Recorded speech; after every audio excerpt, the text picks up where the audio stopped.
So I want to start with TJ Scimone. TJ is the founder of a lovely Silicon Valley company called Slice. If you're into design, you know this company very, very, very well. TJ launched it in 2008, and it was based on some patented ceramic blade technologies. And now half of the Fortune 1000 companies are using these products to reduce their injuries and lower their costs. But TJ is a remarkable, consummate entrepreneur. He's started 15 companies in the last 25 years. He holds more than 20 patents. He's featured in numerous publications. He's been in the Financial Times and Wired magazine and Entrepreneur magazine, and he's been a speaker at TEDx. It's really important that you all know that this is not only a brilliant entrepreneur, but a man who gives a lot, and his giving is dedicated to autism, and a percentage of every sale that TJ makes goes to autism research. So, TJ. Thank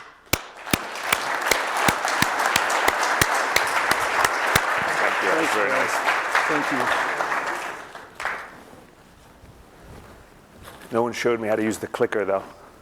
Oh, well, I'll figure it out. You'll figure it out.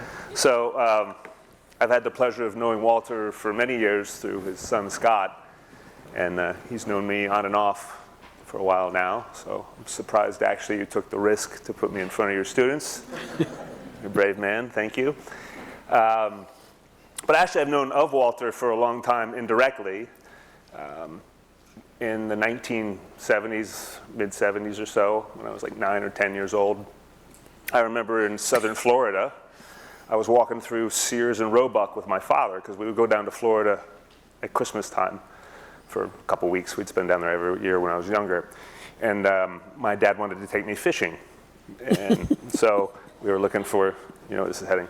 So we were walking through Sears and Roebuck, and we bought a little product there. So my dad could take me some big game fishing off the pier. I think the fish I caught was literally this big, but I remember that really well. And we bought this little guy right here. Do you know it? Sorry, most people my age and older will know what this is, but does anybody younger know what this is? This is like, and to me, this is an iconic piece of American history, especially for me. I mean, it was sold tremendously well. This is the Pocket Fisherman. And as I understand it, if I'm correct, or if it's correct, your father designed this, correct? You all designed this. I used to talking to Scott, so I always ask him questions.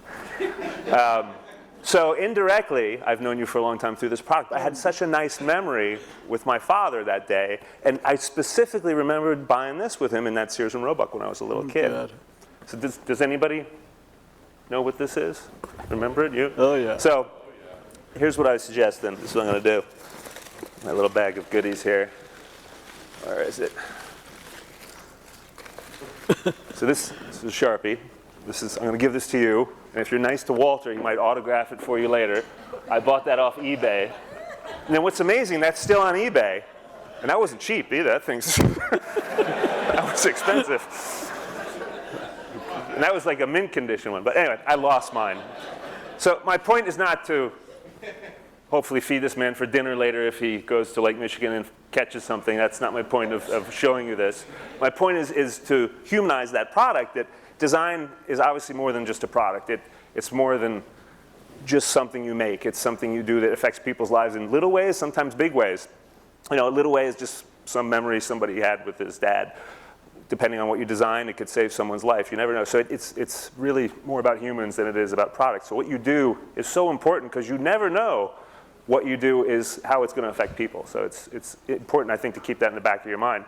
I've learned that through just little crazy things I've done over the years that have affected people in interesting ways, hopefully positive most of the time, so that it really does matter. So I think that's important to keep in mind. So when I started thinking about building business with design, I tried to think how I could convey some information that would be helpful to people. And I thought the best way would be to go over some of the crazy products that I've made over the years. I've imported and made thousands of mostly stupid things. So I wanted to go through that, and hopefully you could learn from some of the things I've done. So, and over the years, I've made a lot of bad decisions, lots of bad decisions. So, but the good thing about that is now I have lots of good stories because of those bad decisions. There's lots and lots of bad decisions, like leaving my phone over here. So I took some notes that I'm going to have to look at because I have a terrible memory of anything anymore. So that's really my goal for tonight, is to convey some information to you about what I've done so you could learn from mostly probably my mistakes more than my accomplishments. So as the famous saying goes, do as I say, not as I do. And you'll save a lot of time and money and probably some hair too if you could learn from my mistakes, because I've made so many over the years. And as I look back on these past ventures that I've done, I thought about why, when Walter said 15 companies, I think there's probably 3 of them that are still around. Most of them didn't have any longevity, and most of them certainly didn't give me any personal satisfaction. Some of them threw off some good cash for a while, but I wondered why I was never really personally satisfied with a lot of those, and I wondered why none of them really grew. And the more I thought about it, it was specifically because I didn't follow that, building business with design. I never started any of those businesses really with that in thought from the beginning. It was always just to make stuff. So what wound up happening is that I would create products, and all of a sudden I was creating products just to create products, and then these are most of my products by 2005 were ended up in a landfill.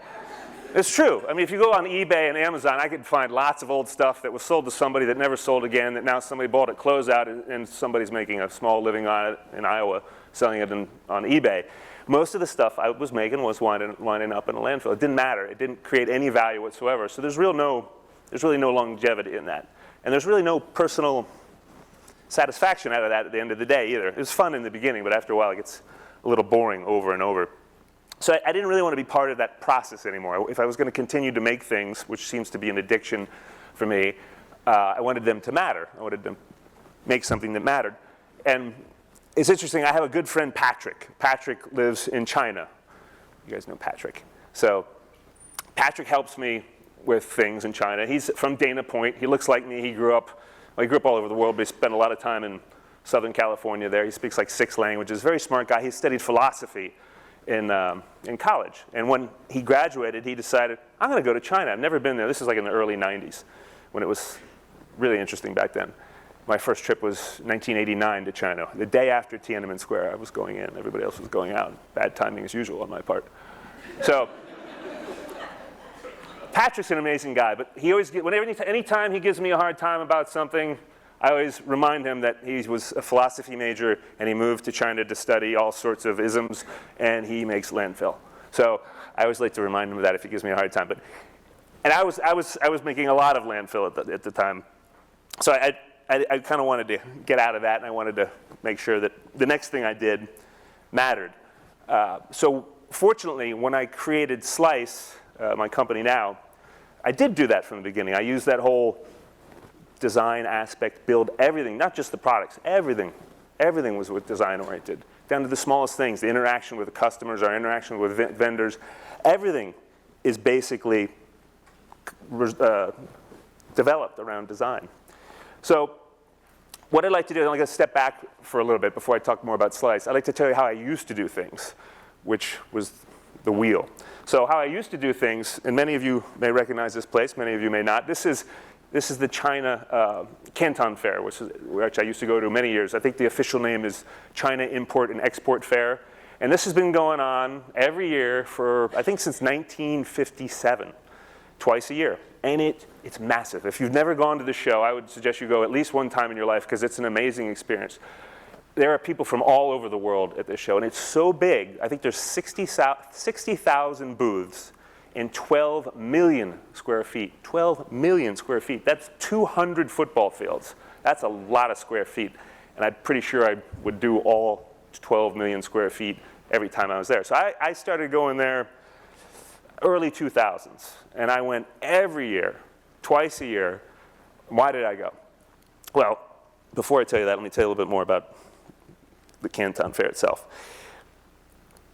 Well, actually, I did just tell you about the Canton Fair, didn't I?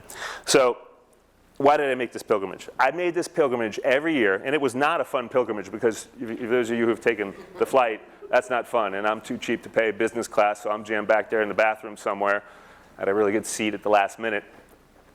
And I made that every year, for twice a year usually, and I was on a hunt. I was on a hunt for the perfect product. That's why I would go every 2 years. But I'm not too smart because, well, I'll tell you why I'm not too smart. There's lots of reasons I'm not too smart, because the perfect product is like Santa Claus or the Easter Bunny or Rainicorn, is that who that cares? Is my daughter actually likes it. I know lots of adults that like this. We'll talk about that later. So it doesn't exist. The perfect product doesn't exist, but I was trying to find it. And I usually would find something pretty interesting every time I would go to the Canton show. I would sniff it out, change a couple things, and I'd start importing it, and I would sell it. But the problem was, and this is where I realized I was stupid, I'm sitting there with 200,000 other people walking the same booths, looking at the same products, bringing those same products back to their respective countries, a lot of them back here, the same products. So then all of a sudden, everyone's selling that same unique product that I didn't own the IP on, the intellectual property on, I didn't own the design, I didn't own the manufacturing. Everybody's selling the same crap. So all of a sudden, we went to the spiral of price. The price started going down, and along with it went my profit. So all of a sudden, I have no product anymore unless I want to make a penny on the dollar, which I was never too thrilled to do that. So it became this wheel. I had to go back, all the way back now to China, to the Canton Fair, and find new products. That's just what I did. I was continuously doing this, finding new products, selling them, watching them sell for a while, and then implode, and then back to China, rinse and repeat. Kept doing it over and over and over again. So obviously that got kind of old, and it was somewhere around that time in 2006, 2007 that I realized I really have to figure out a better way. This is killing me, doing this all over and over again. I wasn't enjoying myself. So I figured I needed some defendable space. I don't know if there are any Clash of Clans fans out there, that game, Clash of Clans? No one, okay. They must do $1 billion, somebody's playing it. They do $1.5 billion a year in a game. You're just not admitting it. So I knew I needed some defendable space. Some people call it a defensible product, but I like to call it defendable space because to me there's a lot more to it than just the product. It's everything together. So this is what I started focusing on. I tried to think to myself, how could I come up with something that's defendable? So what I'd like to do, I'd like to show you some things I've made over the years that were not defendable, because this is a good example of what not to do.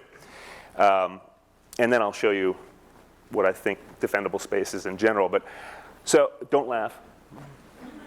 You laughed. These are some of the crazy things I used to, and I used to bring in all sorts of crazy stuff over the years. I started off actually years and years ago selling, just for fun, logoed cigars. I have no idea why. The cigars were popular like in 92, 93, and I sold a lot of cigars. Tons of cigars. But the nice thing, and this is always interesting where things lead. And I hate cigars now, but back then I like to smoke them every now and then. But we sold a ton of cigars, but it led me to the mints. Before Starbucks ever shipped one mint, we were shipping those mints in mint tins. And I sold tens and tens of millions of those tins of mints. Tons of mints, which there's some good to society there. I prevented a lot of chronic halitosis for people, and so that wasn't bad. And then it led to those little strips of mints, the little thing called mints there. We sold 30 million of those before Listerine ever sold one. You had never seen that before. Listerine put all their marketing dollars behind it, but Listerine was so slow in getting it out the door, and we saw it a couple years before they did in Japan. We shipped so many. I ended up making some chloroseptic strips for chloroseptic on it. But that was an interesting project. But then that led to the little dinosaur project, which was amusing and fun at the same time, because it was another candy company in Japan, and they heard about us from the mint company and how many we sold, and they said, oh wow, we're going to sell a lot of dinosaurs. And actually in Japan, that was a really popular series, Dinomania. They sold about 25 million of those. In Japan, it's a very cultural thing to collect these little miniatures. The men collect them. So they put candy in there with them, so the men have an excuse to buy these little miniature toys. So the candy, of course, gets thrown away. But actually, and then there's like 12 companies involved with this in Japan. Kyoto was an amazing maker of models and figurines. They're just amazing models. There's the candy company, and then there's the company that owned the rights to the design of the dinosaurs, and then there was the company that made it, and so on and so on. It was very layered. As a result, it failed when it got to the US because the price was like 5 times more than it was in Japan. And no one really wanted the candy in Japan. They really wanted the dinosaurs. But so those, we sold a few of them, not many. But I have a few 100,000 pieces left, I think, somewhere. But if anyone is into dinosaurs, I couldn't find the packaging, although I know I have it somewhere. But I found the little things. These are really, really cool. And I actually did enjoy doing this one a lot because I would always bring it to my kids' schools, and they would have fun with it. So I'll let you throw them. Great. That way you'll get sued if someone gets an eye, not me. So the dinosaurs were interesting, and that led to the one in the upper left-hand corner, Meiji, which is a $2 billion Japanese company. It's funny, I told you I went to Canton Fair, and I'm only showing you Japanese products, but I love Japanese products. They're always so much fun. We went to, Meiji made this cotton candy, and I saw it when I was in Japan. You put it in your mouth, and then it starts exploding like Pop Rocks, and then it turns into gum. I'm like, wow, this is great. This is like Willy Wonka. It was fun, and I love candy for some reason. So I told Meiji, a $2 billion company, I called them up. And the Japanese aren't always really easy to do business with if they don't know you. But I had the friends at the breath strip company and the dinosaur company before it imploded into nothing, call up Meiji. And Meiji, I was their first direct import customer in the United States ever. And they're huge, huge. Half of it's pharmaceuticals, half of it's chocolate and candy. There's 2 good drugs. Drugs and drugs. Candy. Chocolate. So I got them so excited about how much we were going to sell this in the United States. And you know, you bring this stuff in 40-foot containers. And 40-foot containers, well, 40 feet. They're big and it holds a lot. You know how many pieces of cotton candy fit in a 40-foot container? About 300,000. So we redid the graphics. I couldn't find the old graphics. It's on somebody's server somewhere that didn't get paid and went out of business. Not by me, but. So we called it Rockin' Cotton Candy. It was a great design. So I got them so excited. I ordered a 40-foot container of this stuff, I said. But I got them so excited, they said, we have good news. We made a second 40-foot container for you in order for you to have it ready as soon as you sell those 300,000. So needless to say, that second 40-foot container, more than 10 or so years now, is still in Japan, and they have not called me back. They don't like me. They don't talk to me. Maybe it's on Rakuten Japan or something. That was not fun. So, and then Egg and Splat was one of my favorites because it was so stupid. I figured, and this is another one, you could buy this on eBay.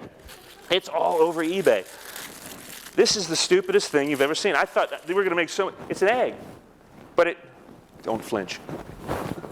It sticks on things. You gotta throw a little harder. So look at that. It's hilarious, isn't it? I love this. I feel like I'm in a baseball. See, I can't throw it. I'm bad at sports. Sorry. I grew up with 3 sisters. Can't sell sports.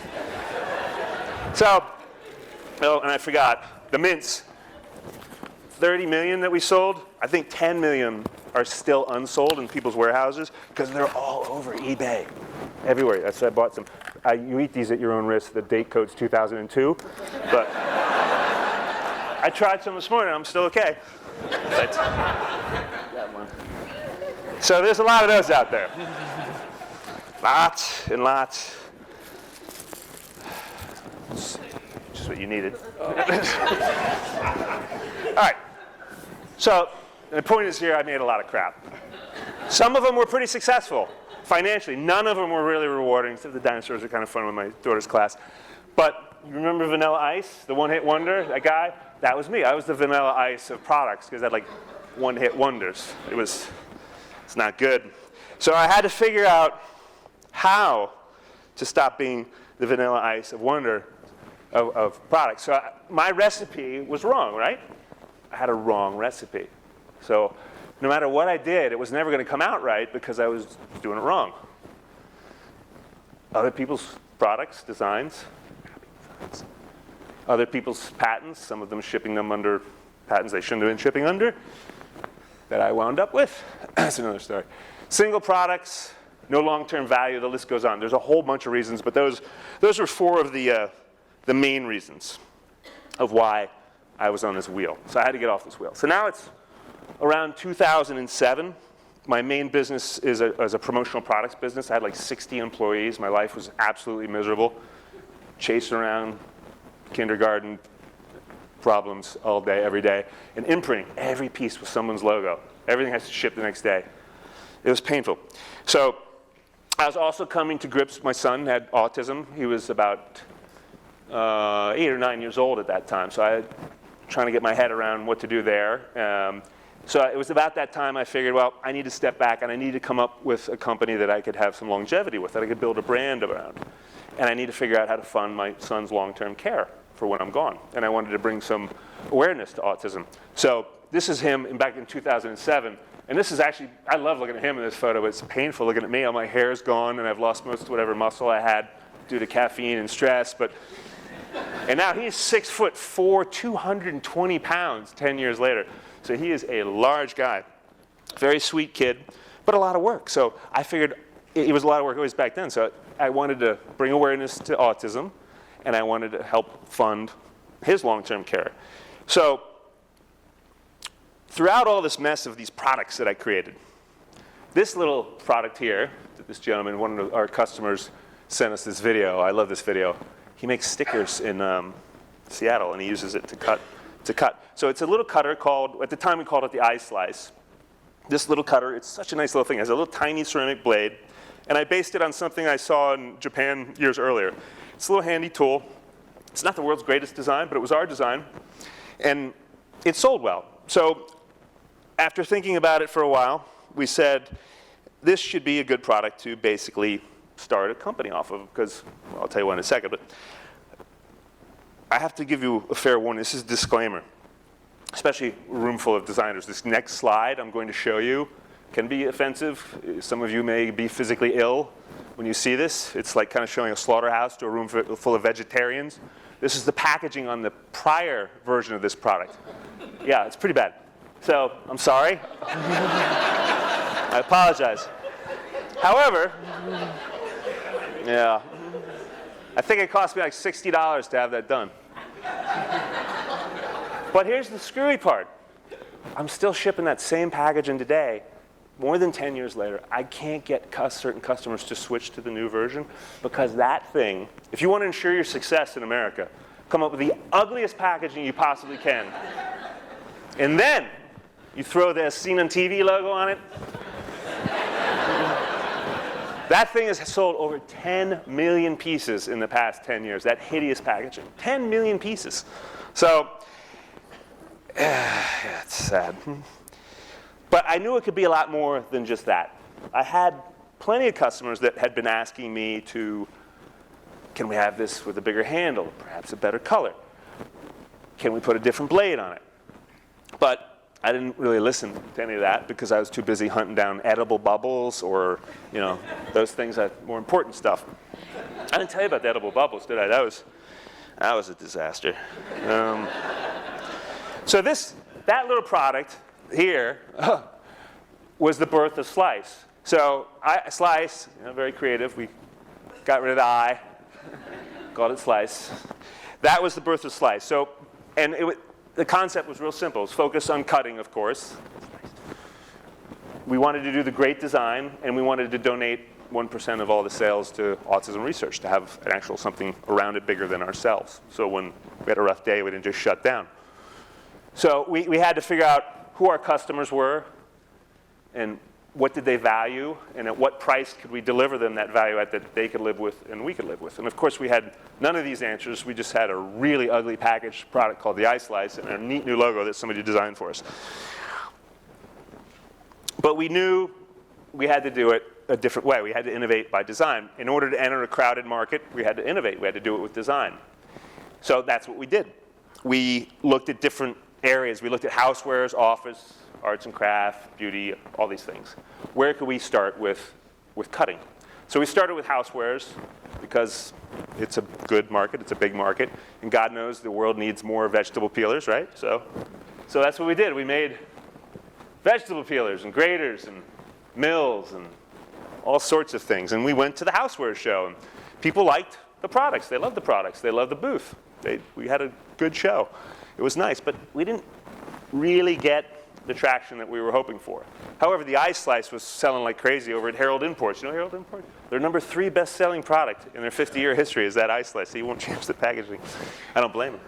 But so we were struggling with what we had come up with here. We hadn't found our niche. So we went back and we designed like tweezers, and we designed scissors and some office products. And we still couldn't find our niche. I went to Cosmoprof for the beauty show, and again, they loved their products. Sephora bought a whole bunch of stuff and sold $1.5 million worth of cosmetic sharpeners, but it still wasn't there. It wasn't our niche. So at some point, we decided, thank goodness, to design that, the box cutter, because every junk drawer needs a box cutter, and there were no good box cutters out there that we had seen. And we incorporated that little tiny chip of ceramic that we put in the ice slice, we put in here, but we made it replaceable. So we got lucky on 2 fronts. We got lucky that we came up with this really nice looking box cutter, and it was the world's first replaceable blade. And the way we made the blade was very safe. I, of course, didn't bring one with me because I'm an idiot, but if I were to rub that blade on my hand out of the housing, it's very safe compared to a metal blade. So it reduced injuries, was one. And the second way is we found our niche with this product. It's the industrial safety, which I didn't even know what industrial safety was. I always say I found the safety market by accident because I had no clue what the industrial safety market was. But that one product helped us find our niche. And we started selling pretty much exclusively, we started switching to that industrial safety market, to Fortune 1000 companies. So we went to B2B. And it's been a really interesting experience, and I've really, really enjoyed it because we're solving real-world problems. We're preventing injuries. And these Fortune 1000 companies, they know that if they put certain dollars in preventing injuries, not preventing safety, preventing injuries, that they pay much less on the other end when injuries occur because they're preventing most of those injuries. So they don't mind spending the money. The average cost, there's OSHA's estimate and National Safety Council's estimate, not shocking that the government agencies are twice as much as the private agencies, but there's an estimate of how much it costs every time someone, average cost for a laceration, a hand laceration. That includes time off from work, insurance, et cetera, et cetera. So it's not inexpensive. The lacerations add up. And that's just the dollar side of things. The actual human suffering is much worse. If any of you even cut yourself with an X-Acto knife, I'm sure, just imagine slicing your thumb off with a large blade. So this was very telling to us, but it helped us find our niche. And we were able to find a group of customers that accepted higher quality, better function, better design, and were willing to pay for it. That was the most important thing, because I didn't want to be the low price leader at anything. It's just, that's not a fun situation to be in. I never wanted to be the low price leader. So then we pivoted, and the best part is they don't care about packaging in the industrial safety. So we ship stuff bulk in a little corrugated cardboard box, which is great because I really hate packaging. No one likes packaging, but it's worse when you have to pay for it and it gets thrown away. And the little safety cutter we put in this little pillow pack. So I didn't have to worry about packaging. That was almost better than anything else. So now we do the industrial shows. This is the A+A show in Dusseldorf, Germany. They have it once every other year. It's a huge show of safety. It's a massive show. So we actually make the whole booth out of cardboard. People come in and cut everything up. I should show you an after shot, but it's not pretty. And we just leave it there. The best part is I ship it there and I leave it there. It's a bunch of boxes. So it takes like 10 minutes to set it up. People, they're going by, you sell boxes? No, we don't sell boxes. When we're done, they know, but in the middle. So, and the nice thing is that these Fortune 1000s, these multinationals, they have the same safety standards at their plants all over the world. No matter where their facilities are, they still enforce safety. So we ship to 40 different countries. We have an office in the UK. We have an office in Germany. And we ship into China. We ship into India. We ship into Pakistan at all these countries that have these facilities there. So it's nice that it's global because, well, for many reasons. It's personally rewarding and it's interesting. So we really found our reason to exist with that one product. It helped us find a place where we could live, where we could grow, where we could solve real-world problems. We could start a dialogue with a customer and actually have them tell us what they want. And that's pretty interesting because that telling us what they want helps us with our product roadmap. We don't have to guess anymore about, which peeler do I make next, or which office scissors do I make next, or which hacksaw do I make next, something with cutting. We know they tell us what they want, and we go make it. So that one product helped us solve what our DNA was. And it took 4 years to get there. It was not an overnight thing.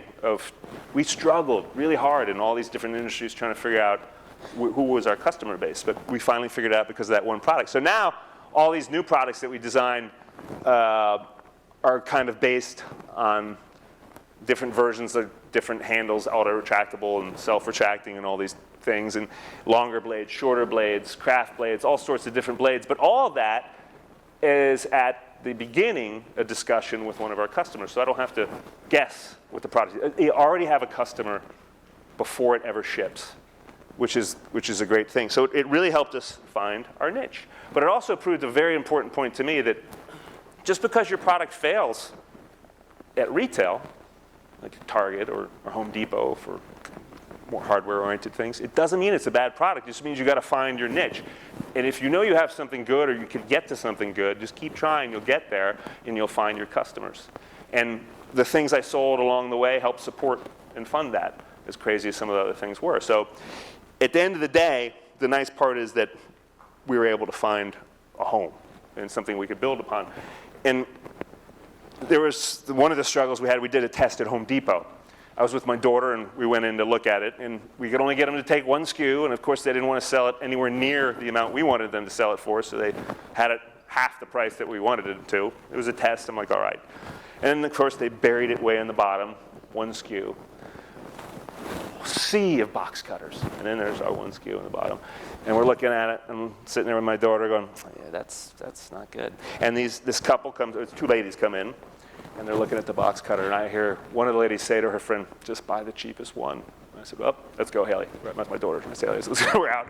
So I knew that was not our home, right? That's not where we should have been. So it took some time to get there. And it also proved that universal design is universal, because that same box cutter, people appreciate that design, or the design of a soap dispenser, or a nice vegetable peeler anywhere in the world, right? I think people would rather use a nice looking tool that functions better than an ugly tool that doesn't work as well. So that one product really helped change a lot of things for us. So you could really say, in many ways, design saved my life, because if I hadn't used design, I would be on that wheel again, probably less hair and 20 pounds skinnier, not in a good way. So I really appreciate design because of that, and everybody involved with it. So let me circle back to defendable space, and I'll close with this. Defendable space, to me, encompasses these things on the screen. Obviously, design helps differentiate you from a very crowded field, but you have to put some sort of function in there. Of course, you have to be equal or better. So it's hard to find good IP, good intellectual property, good utility patents, especially in crowded fields. But if you can, that's obviously very, very strong to help produce this defendable space. It's paramount. But we started with a poorly packaged, ugly little product. So it doesn't really matter where you start. Just start, and you see things bring you to weird places. Strong alliances, it's really important to have them, of course, in distribution, of course, for your customers, but also your vendors. I treat my vendors just like my customers, because they're so important to me, to make sure that I could get things made that I could feed the kids, right? Feed the employees, and keep all these people all over the world going that have something to do with our entity. So my vendors are really important to me. But in building that strong customer base that's loyal to them, it's harder for someone to get into your space if you have this alliance. And an ecosystem, our ecosystem is interesting, because if you like our blades, you got to use our handles. If you like our handles, you got to use our blades. So we're lucky we have this nice little ecosystem. And stickiness, those customers who continue to order. For us, the Fortune 1000 is a great thing for stickiness, because they go through blades like crazy. My house, I'll go through one blade in a year. And with this blade, I'll go through that in about 3 years, because it lasts so long. So we needed to find someone that could create the stickiness. And a good commodity product, I can't sing, I can't act, I can't really do much of anything, so I'm not getting any royalties on films. But a good commodity is like you're like Jay-Z, you get a nice residual. A poorer Jay-Z, but you know what I mean. And you need a good exit strategy, because even if you're not thinking about it now, at some point your space may not be defendable and you may need to get out. I've been in many businesses I couldn't get out. It's not a fun situation. Your name's on some paper with some other people and you want out, but you can't leave, because if you leave and things go tanked, they're going to come take your house. So it's always important, A, watch what you sign, and B, make sure you have a good exit strategy. And of course the brand. The brand is something that brand's not your logo. Brand is who you are, what people think about. Well, that's a whole other discussion, right? But for me, it was important that people associated us not only with the product, but something bigger than us, and that was the autism support. So I wanted people to think of us on many levels. So that's obviously something that takes some time. But you're not going to have defendable space right out the gate. Very rare that you would. It just takes some time to build it. And I think that's the important part of design, is that it helps you build that defendable space so much easier. And if you incorporate it in everything from the beginning, not only will you be happier, you're going to have a much more valuable company, because that design makes everything more valuable. Your selling price of the product, your selling price of the company, your profit margins are all higher because of design. Design makes things so much easier. So for me, one of the best parts is I haven't had to go back to Canton Fair for like 8 years. It's great. I go back for good food. That's it. So, and also, but most importantly, I'm interested to see what every one of you do with your design, because that's what's important, is all the different changes that we can make through design. So that's what I wanted to tell you. So I appreciate your time, and thank you for listening.